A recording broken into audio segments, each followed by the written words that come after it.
Você já sentiu que o mundo te chamava para algo maior? Como se houvesse um destino escondido em algum lugar, entre o som do vento, o cheiro da chuva e o silêncio da água? Essa é a história de um homem que viveu intensamente, que amou, lutou e escreveu sobre tudo o que a vida tem de belo e de trágico. Um homem que acreditava que a coragem nasce da dor e que o silêncio também pode falar. Seu nome era Ernest Hemingway. E antes de ser lenda, ele foi apenas um menino que amava o silêncio de um lago. Mas antes de mergulharmos nessa história, faça uma coisa.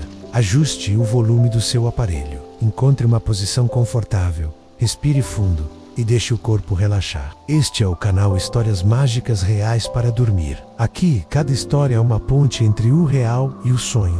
Se gostar dessa, curta o vídeo, siga o canal e conte nos comentários de onde você está ouvindo, que horas são aí ou qual história gostaria de ouvir na próxima noite. Agora, deixe o mundo lá fora e venha comigo até o verão de 1899, em uma pequena cidade chamada Oak Park, perto de Chicago. Foi ali que nasceu Ernest Miller Hemingway, em 21 de julho de 1899. O pai, Clarence, era médico e amante da natureza. A mãe, Grace, pianista e cantora de temperamento firme. Entre música e silêncio, o menino aprendeu que a vida é feita de contrastes, a força e a doçura, a fé e a dúvida, a palavra e o vazio. E foi nesse lar, onde a disciplina do pai se misturava com a sensibilidade artística da mãe, que as primeiras sementes do homem que ele se tornaria foram plantadas. Todo verão, a família viajava para Walloon Lake, no norte de Michigan. E foi ali que Hemingway descobriu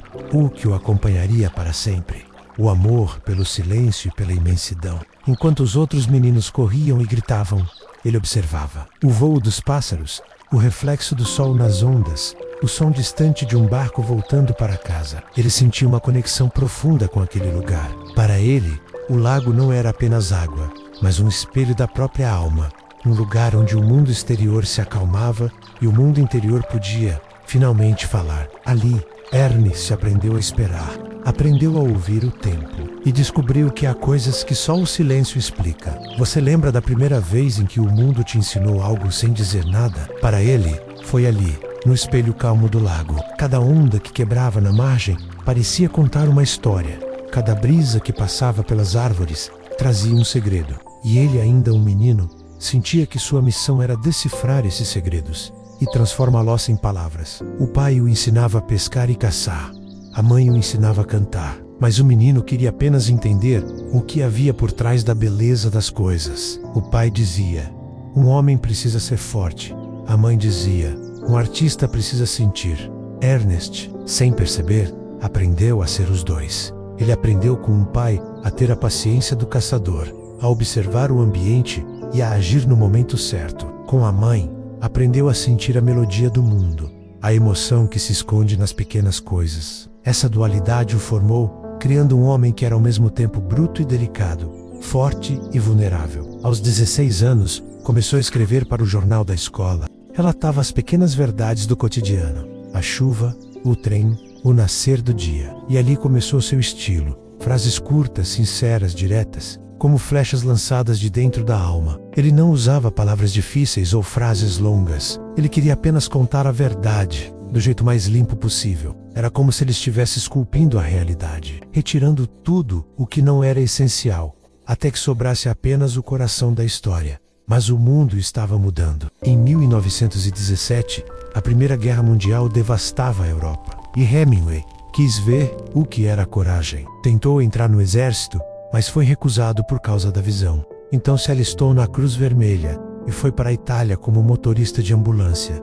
Ele não queria apenas ouvir sobre a guerra. Ele precisava vê-la com os próprios olhos, senti-la na própria pele. Aquele menino que amava o silêncio do lago agora estava indo em direção ao barulho mais ensurdecedor que a humanidade já havia criado. Na frente de batalha, o idealismo do jovem Ernest encontrou a dura realidade. Foi atingido por uma granada, mas ainda assim, salvou outro soldado. Ganhou medalhas e feridas que jamais cicatrizariam. Mais tarde ele escreveria: o mundo quebra todos, e depois muitos ficam fortes nos lugares quebrados.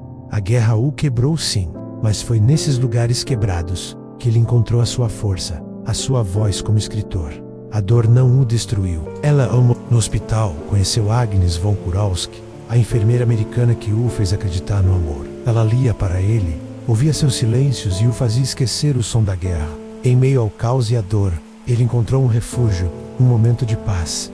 Agnes era a luz no fim daquele túnel escuro. Mas o amor não esperou. Agnes se casou com outro homem, e o jovem escritor voltou para casa, com o coração ferido e o olhar maduro. A primeira grande dor do amor se somou à dor da guerra, marcando-o para sempre. De volta a Oak Park, olhou o mesmo lago da infância e percebeu que já não era o mesmo. A guerra o havia ensinado a escrever sobre o que não se fala, sobre o que se sente. E foi assim que o menino se tornou escritor, transformando dor em poesia, silêncio em verdade. O lago ainda estava lá, calmo e silencioso, mas o homem que o olhava era outro. Ele agora carregava o peso do mundo em seus ombros, mas também a clareza de quem viu a vida e a morte de perto. O silêncio que antes era apenas paz, agora era também memória e saudade. O trem parou em Oak Park, e o homem que desceu já não era o mesmo menino que partira. O ar estava frio, a rua quieta, e o tempo parecia respirar diferente. Ele olhou em volta, menos as casas eram as mesmas, os rostos conhecidos, mas o mundo não tinha mais o mesmo som. O silêncio agora pesava mais. Nos primeiros dias, ele não sabia muito bem o que fazer. Andava pelas ruas, ouvia o farfalhar das árvores, tentava reconhecer o lugar onde crescera. Mas dentro dele, tudo parecia novo e antigo ao mesmo tempo.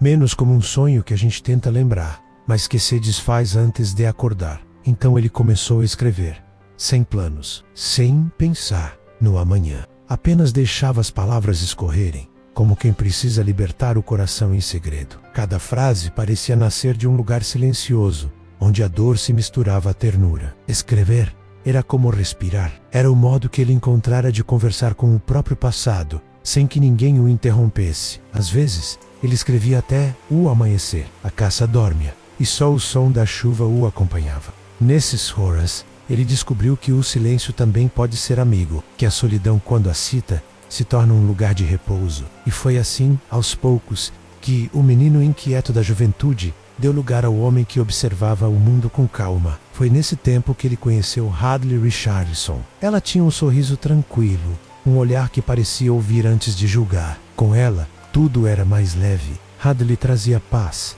e ele, histórias. E juntos, descobriram que o amor pode nascer mesmo, entre ruínas invisíveis. Eles passeavam sem pressa. Falavam sobre livros, sobre música e sobre a vontade de conhecer o mundo. E um dia, enquanto o sol caía sobre o lago, Hadley o olhou nos olhos e disse: "Você não foi feito para ficar parado, Ernest. O mundo lá fora te espera." Ele sorriu e entendeu que ela tinha razão.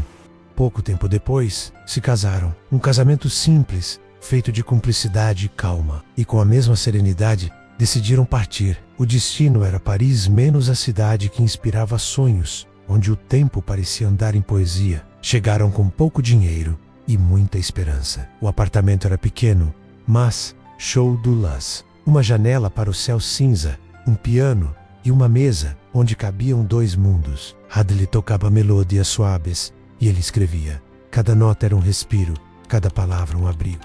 Nunca fomos tão pobres, ele diria depois, nem tão felizes. Nos cafés de Montparnasse, ele encontrou outros sonhadores. Poetas, pintores, músicos, gente que acreditava que viver e criar eram a mesma coisa. Entre eles estavam Gertrude Stein, Ezra Pound e Fitzgerald. Eles falavam sobre arte, sobre coragem, sobre a beleza de dizer o que é simples. Gertrude lhe ensinou algo que ficaria para sempre. A verdade mora entre as palavras, e ele nunca mais esqueceu. Hemingway começou a escrever todos os dias. De manhã, enquanto Paris ainda despertava, sentava-se à mesa e deixava a vida escorrer pelas teclas. Escrevia com calma, com precisão, com verdade. Aprendeu que as histórias mais fortes nascem das emoções mais quietas. E cada personagem que criava era uma sombra de si mesmo, um espelho das dores que ele aprendera a transformar em arte. Mas nem tudo era serenidade. A vida, como sempre, gosta de testar quem recomeça. Certa vez, Hadley viajava. Levava com ela o trabalho dele, os rascunhos, os sonhos, as ideias. E então, por um descuido, a mala se perdeu. Dentro dela estavam meses de palavras. Todas as histórias que ele havia escrito desde que chegara a Paris. Hadley chorou, mas ele não disse nada. Apenas saiu, caminhou pelas ruas silenciosas da cidade e foi até o rio Sena. Lá, ficou observando o reflexo das luzes na água e entendeu algo que o acompanharia para sempre. O que se perde também ensina. Nos dias seguintes, ele voltou a escrever. Recomeçou do zero, sem lamentar, sem pressa, sem medo. As frases se tornaram mais simples, mais puras, mais verdadeiras. E foi nesse novo começo que seu estilo nasceu. Direto, sincero, com espaço para o silêncio respirar. Paris se tornara seu lar. Mas às vezes, enquanto escrevia, ele sentia o som do mar dentro da mente, como se o oceano o chamasse. O mesmo som que ouvia quando menino, no lago de Michigan. O som que parecia dizer: volte, ainda há algo para encontrar. Ele fechou o caderno, encostou a cabeça na janela e deixou o som do vento entrar. A história ainda estava longe de acabar, mas pela primeira vez, ele não tinha pressa. Aprendera que a vida, como o mar, só se revela a quem sabe esperar a maré certa. E ali, entre o som das ondas e o eco das ruas de Paris, o menino do lago, o jovem da tempestade, começava a se tornar o escritor que o mundo jamais esqueceria.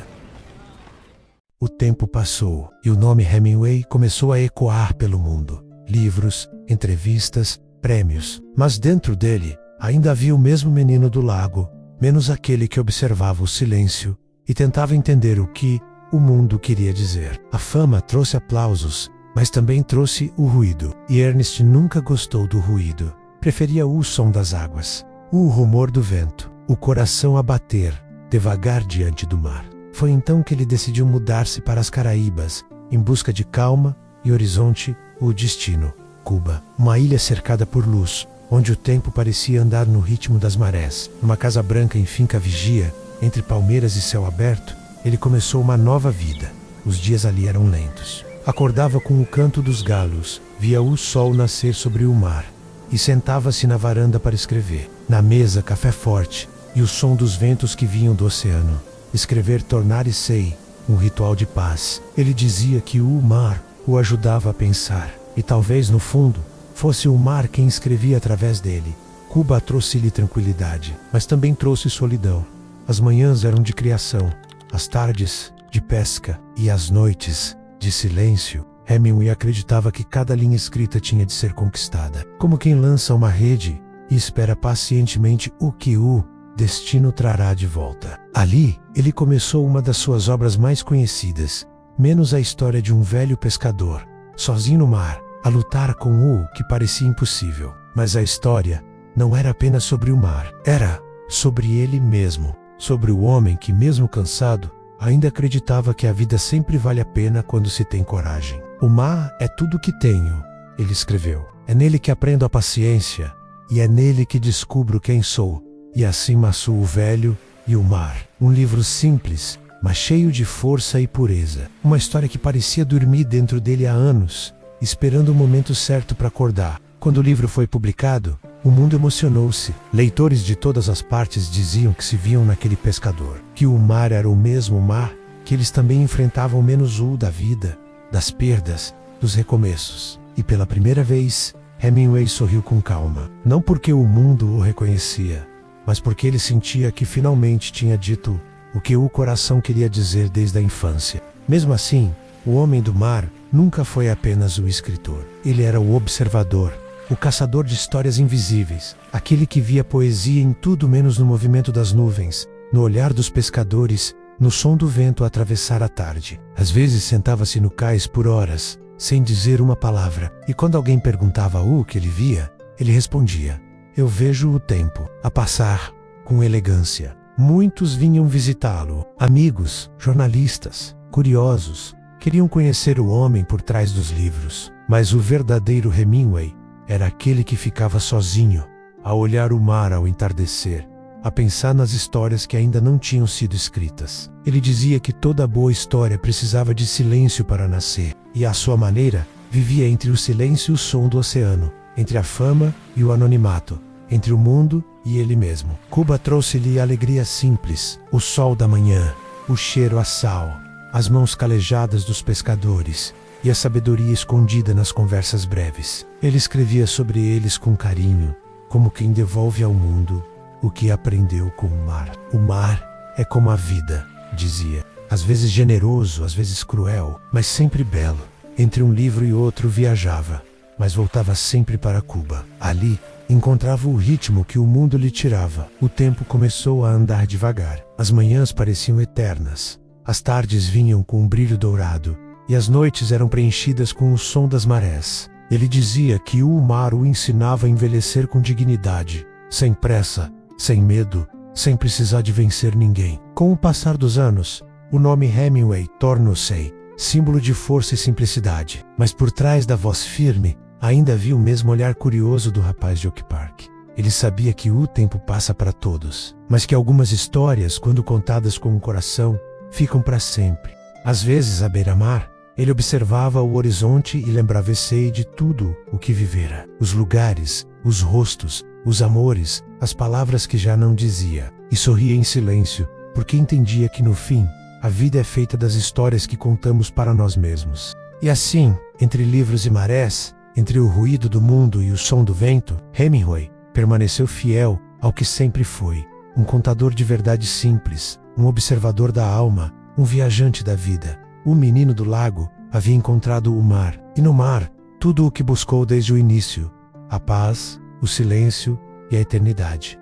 O sol se punha sobre o mar de Cuba, tingindo o horizonte de ouro e silêncio. Ernest Hemingway sentava-se na varanda da sua casa, com um caderno aberto no colo e o olhar perdido na linha onde o céu tocava o oceano. Ele tinha 50 anos e o mundo o chamava de gênio, mas para ele, o som do vento sempre seria mais valioso do que o som dos aplausos. Naquele tempo, o mar era sua companhia mais fiel. Ele dizia que o mar nunca mente, que cada onda trazia uma resposta, e que o sal da água era capaz de curar até aquilo que não se podia dizer em voz alta. Mas o destino, como sempre, voltaria a lhe apresentar outra forma de tempestade.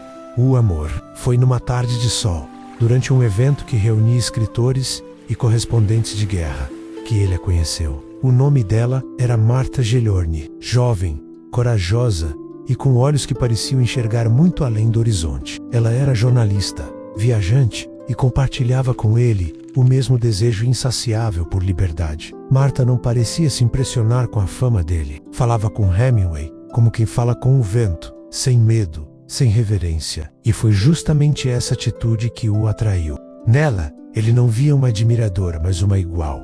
Uma alma tão inquieta quanto a sua. Com Martha, Hemingway reencontrou a energia da aventura que pensava ter perdido. Ela o desafiava, ria das suas manias e o acompanhava com uma leveza que o desconcertava. A inteligência dela era afiada, e suas conversas eram um jogo de provocações e admiração mútua. Você é como o mar, ela disse a ele certa vez, com um sorriso enigmático, bonito, mas impossível de domar. Ele, por sua vez, respondeu com um brilho nos olhos: e você é o vento, que me faz querer seguir navegando. Juntos, eles eram a própria imagem da liberdade, uma força da natureza que não podia ser contida. Eles começaram a viajar pelo mundo, percorreram ilhas, cidades e estradas empoeiradas, vivendo cada momento com uma intensidade voraz, como se o tempo fosse um adversário a ser desafiado. Nas manhãs, sentavam-se lado a lado para escrever, cada um imerso em seu próprio universo de palavras. À tarde, caminhavam pela praia, deixando as pegadas na areia molhada, e à noite, sob o céu estrelado, deixavam o som do mar contar histórias antigas para eles. O amor entre Hemingway e Martha não era calmo, era vivo, cheio de marés altas e baixas. Ora dolce, ora inquieto, mas sempre, inegavelmente, verdadeiro. Ela inspirava nele uma coragem diferente. Não a coragem que ele exibia nas arenas de touros ou nos campos de batalha,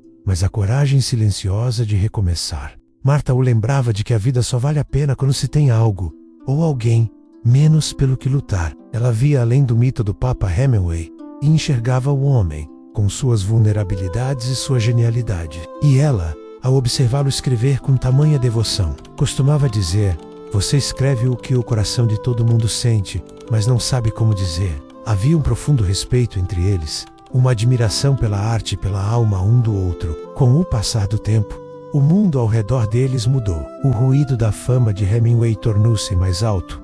As viagens se multiplicaram, e com elas, as ausências também. O amor, que antes era feito de ondas que se encontravam na praia, começou a se distanciar, seguindo marés diferentes. Marta ansiava por voar mais alto, por buscar suas próprias histórias nos cantos mais remotos do planeta. Ernest, por sua vez, desejava ancorar e encontrar um porto seguro em Cuba. E assim, entre o desejo de liberdade dela e a necessidade de raízes dele, os dois se perderam lentamente, como dois navios que se afastam na imensidão do oceano. Ainda assim, mesmo após a separação, Marta permaneceu viva nas histórias que ele escreveria depois. Nas personagens femininas fortes, independentes e livres que povoaram seus livros, havia sempre um traço dela. Talvez essa tenha sido a forma que ele encontrou de continuar a amando, em silêncio, através da tinta e do papel. A literatura se tornou o refúgio, onde o amor deles podia existir para sempre. Imortalizado nas páginas,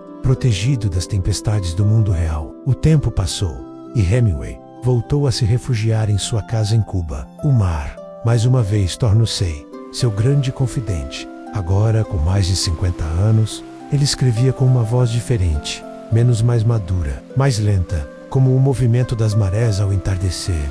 Ele já não buscava o reconhecimento do mundo, buscava a paz dentro de si mesmo. As grandes aventuras deram lugar a uma busca interior, uma jornada para compreender o homem por trás do escritor. E o mar o escutava. Em cada amanhecer, ele caminhava até a beira da água, com os pés descalços, sentindo o sal tocar sua pele. Às vezes, falava sozinho, compartilhando seus pensamentos com as ondas. Outras vezes, ficava em absoluto silêncio, apenas observando. Mas, todos os dias, o mar respondia, não com palavras, mas com o som eterno das ondas quebrando na praia, um ritmo constante que trazia uma sensação de eternidade e consolo. Hemingway dizia que amar e escrever eram, no fundo, a mesma coisa. Ambos exigiam entrega total, paciência e a coragem de perder o controle, de se deixar levar pela correnteza. E embora os amores de sua vida tivessem passado como marés que vêm e vão, ele sabia, no fundo da alma,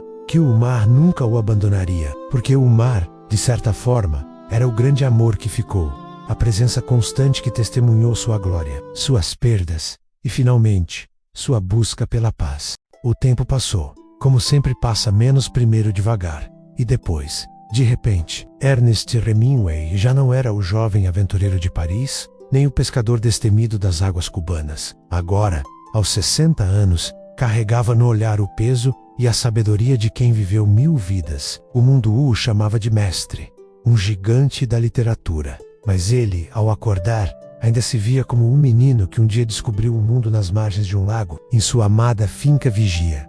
Em Cuba, o sol da manhã entrava pela varanda e beijava suas páginas em branco. Era ali, naquele refúgio tropical, que ele continuava seu ritual sagrado. Escrevia devagar, com a paciência de quem conversa com o próprio tempo. As páginas se enchiam de lembranças. O azul profundo do mar, os amigos que se foram, as viagens que moldaram sua alma, os rostos que ficaram para sempre nas margens da memória. Escrever, para ele, não era um trabalho. Era a sua o formal de rezar, de encontrar sentido. O mundo é um belo lugar, escreveu ele, e vale a pena lutar por ele. Mas, enquanto a mente lutava, o corpo começava a dar sinais de cansaço. A mente, antes ágil e afiada como uma navalha, agora se movia como o vento de fim de tarde, menos ainda forte, mas com menos pressa, mais contemplativa. A vida, no entanto, é feita de mudanças. A caça em Cuba, a rotina sagrada entre o mar e o silêncio. A fama que, como uma sombra,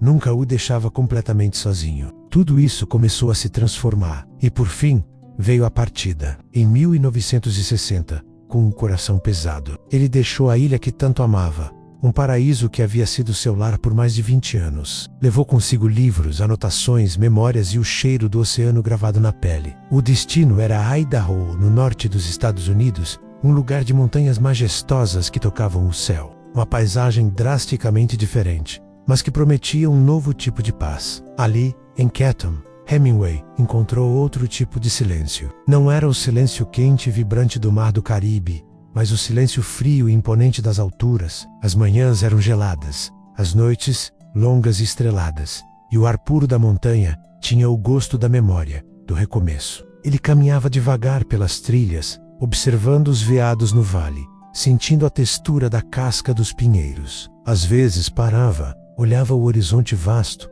e parecia escutar algo que só o coração é capaz de entender. Era a natureza falando com ele em uma linguagem universal, a mesma que ele sempre buscou traduzir em suas histórias. Mesmo com as dificuldades, Hemingway continuava a escrever. Mesmo quando as mãos tremiam e a memória falhava, ele insistia. As palavras agora vinham mais lentas, como gotas de chuva caindo de uma folha, mas chegavam com uma pureza cristalina. Eram frases suaves, despidas de qualquer artifício, cheias de uma verdade profunda. Era como se cada sentença fosse uma despedida bonita e serena do mundo, um último testamento de sua paixão pela vida. Nesses últimos anos, ele falava pouco. Parecia preferir a companhia do som do vento, do canto dos pássaros, do murmúrio do rio distante.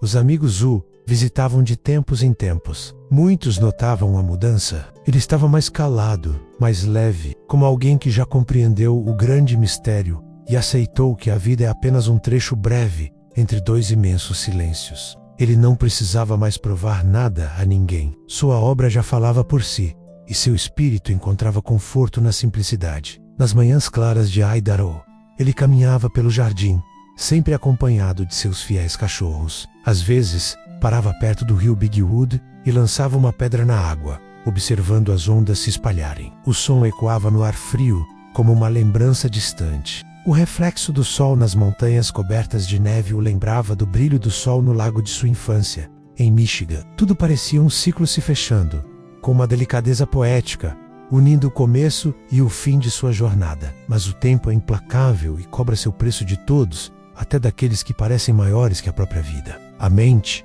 que já havia criado universos inteiros, começou a se cansar de verdade. As palavras, que antes fluíam como rios caudalosos, agora vinham como gotas esparsas, difíceis de encontrar. E Hemingway, o homem que sempre viveu entre extremos, menos a intensidade e a calma, a aventura e o silêncio, a guerra e a paz, menos sentiu que o mundo, aquele lugar belo pelo qual valia a pena lutar, estava ficando distante e fora de seu alcance. No verão de 1961, em uma manhã de julho, o céu de Idaho amanheceu límpido e de um azul profundo. Ele levantou cedo, como sempre fazia. A casa estava quieta, mergulhada na paz da madrugada. Os cães dormiam tranquilamente perto da lareira apagada. Da janela, Hemingway observou o horizonte. As montanhas pareciam tão perto que era como se bastasse estender a mão para tocá-las. E por um instante, ele sorriu. Um sorriso sereno, de quem finalmente encontrou o seu lugar de descanso. O mundo, talvez,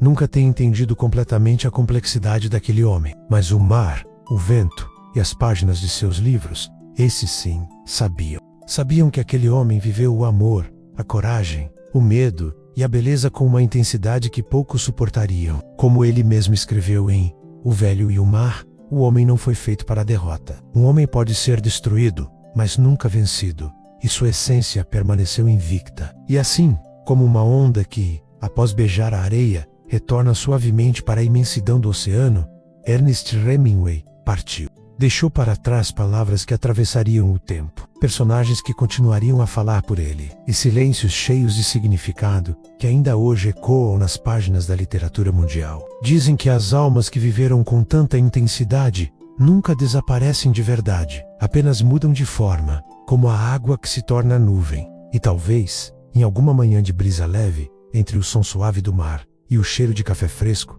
ele ainda esteja lá, observando, escrevendo em seu caderno invisível, esperando a próxima grande história começar.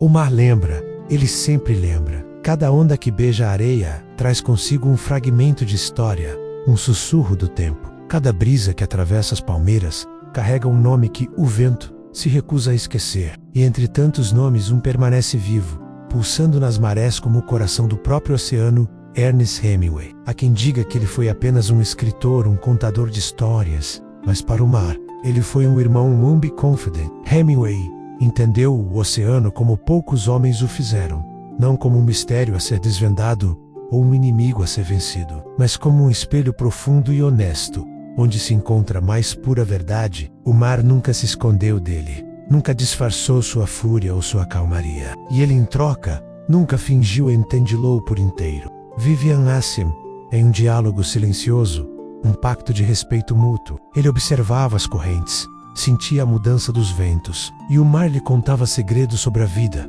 a perda e a coragem. Depois que Hemingway partiu, dizem que o mar ficou mais quieto por algum tempo. As ondas quebravam com uma melancolia suave, como se guardassem luto por um dos seus. Era a quietude de quem perdeu um velho amigo. Mas com o passar dos anos, as histórias que ele deixou começaram a se espalhar, como correntes de água morna que viajam por mares distantes. Chegaram a outros portos, encontraram outras vozes, foram traduzidas para línguas que ele nunca ouviu. Suas palavras foram recontadas, reinterpretadas, vividas de novo e de novo. Porque a verdade, quando é real, quando é sentida na alma, nunca ceifa. Ela apenas muda de oceano, encontrando novas praias para desaguar.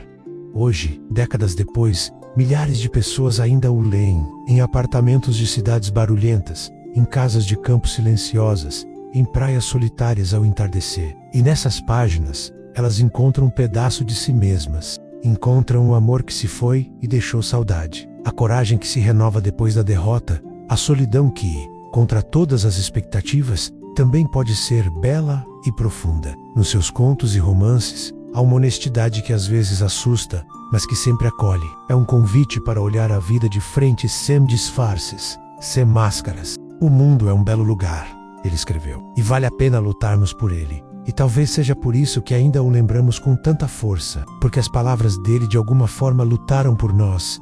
Elas nos deram a permissão de sermos vulneráveis e ao mesmo tempo fortes. Nos lugares onde ele viveu, o tempo parece ter congelado um pouco, guardando sua presença no ar. Em Paris, ao caminhar pelas ruas de paralelepípedos do Quartier Latin, ainda se pode sentir aquele ar de melancolia doce, o cheiro de café e papel antigo, imaginando em um café, preenchendo cadernos com as primeiras linhas de um romance. Em Cuba, o calor úmido, o som dos carros antigos e principalmente as ondas da corrente do Golfo ainda parecem chamar por ele ao anoitecer, um chamado familiar entre o velho homem e seu março. E lá longe, em Idaho, entre as montanhas silenciosas e os rios de água gelada, o vento que assobia entre as árvores ainda sussurra frases que lembram suas histórias de caça, pesca e reflexão. Cada lugar guarda um eco da sua alma inquieta, mas o verdadeiro e mais duradouro legado de Hemingway não está apenas nas páginas de papel,